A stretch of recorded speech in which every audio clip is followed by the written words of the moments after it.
Next week, the president will make his first trip as president of the United States to Israel, the West Bank, and Jordan.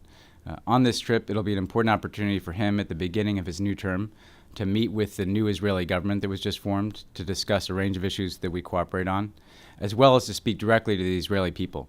He'll also have the chance to meet with the Palestinian leadership and the King of Jordan, King Abdullah. When we get to Israel on Wednesday, the president will have meetings with both President Perez and Prime Minister Netanyahu, who he'll have dinner with, and he'll be able to discuss a range of issues, including the peace process, issues like Syria, Iran, where we're cooperating very closely with the Israelis. Then the next day, on Thursday, the president will have a chance to visit the Israeli Museum, where he'll see the Dead Sea Scrolls as well as an exposition of Israeli technological and innovation, which speaks to the future of Israel and the enormous economic progress that they're making there.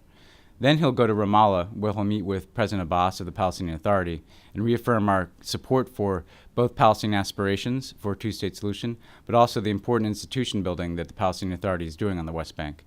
He'll visit a cultural center funded by USAID, where he'll have a chance to meet with young Palestinians and discuss the future that they face as they seek to build their institutions and achieve a state, again, in the West Bank and Gaza.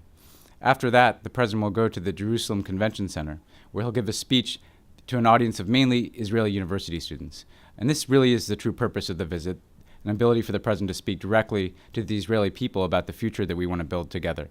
And the embassy has put together a list of universities that they partner with that can bring in Israeli young people so that the president can have a very direct conversation with them about the bonds between our countries and our commitment to Israel's security and its future. That night, the president will be hosted at a state dinner by President Shimon Peres, which is a reciprocal dinner for the dinner the president held here at the White House for President Perez when he gave him the Medal of Freedom last year, the highest honor that the United States can bestow on a civilian.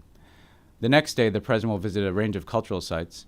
He'll start by going to Mount Herzl, where he'll lay a wreath at the grave of Herzl, a man who played such a critical role in the founding of the State of Israel. Then he'll visit Yad Vashem, the Holocaust Memorial Museum that the president visited as a senator back in 2008, where he can again speak to the tragic history of the Holocaust and the imperative of ensuring that Israelis have security in their homeland, the ancient homeland of the Jewish people. He'll also have a chance to lay a wreath at the grave of Yitzhak Rabin, an Israeli leader who did so much to forge not just security for Israelis, but peace as well. After those stops, he'll go to the Church of Nativity. The Church of the Nativity is, of course, a very holy site for Christians around the world. In Bethlehem, it speaks to the birthplace of Jesus and the ancient connections that Christians have in that part of the world. That will conclude his trip to Israel and the West Bank.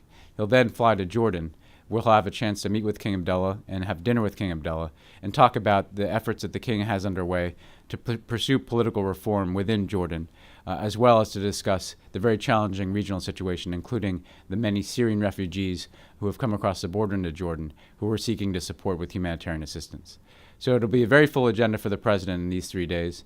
He'll have a very important set of meetings, but importantly, he'll also be able to speak to the Israeli people, the Palestinian people, and the people in Jordan about the ongoing U.S. commitment to ensuring a future of greater opportunity, greater democracy, and hopefully the aspirations that we all share for peace in the region.